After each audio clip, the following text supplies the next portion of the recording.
Di akhir masa perbaikan yang dijadwalkan KPUD Kapuas pada hari Sabtu 20 Januari 2018 untuk kekurangan berkas pendaftaran bakal calon bupati dan calon wakil bupati Kapuas 2018-2023 harus sudah selesai dan diserahkan ke KPUD Kapuas.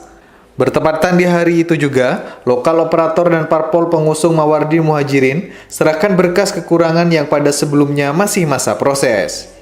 Berkas pasangan 2M tersebut yang kurang ialah legalisir ijazah SLTA bakal calon Bupati Kapuas 2018-2023, Mawardi. Pada saat itu juga tim kemenangan serahkan berkas ke KPUD Kapuas. Seperti yang kita ketahui pada hari ini ada dari tim bakal pasangan calon Mawardi Muhajirin yang melengkapi berkas, yaitu surat keterangan dari pihak sekolah dari SMA Kuta Baru. Setelah kami terima pada hari ini dinyatakan lengkap dan memenuhi syarat.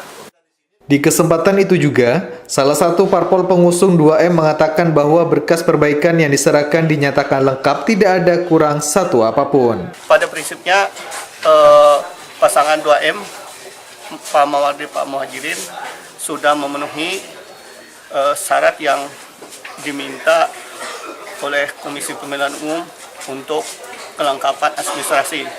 Hanya nanti kami menunggu penetapan tanggal 12 Februari. Jadi dokumen-dokumennya sudah dinyatakan lengkap. Berdiansa menjelaskan bahwa saat ini dua kontestan bakal calon bupati dan wakil bupati Kapuas periode 2018-2023 dinyatakan lengkap. Tinggal tunggu waktu penetapan sebagai calon yang sah. Sugianto, Kapuas TV mengabarkan.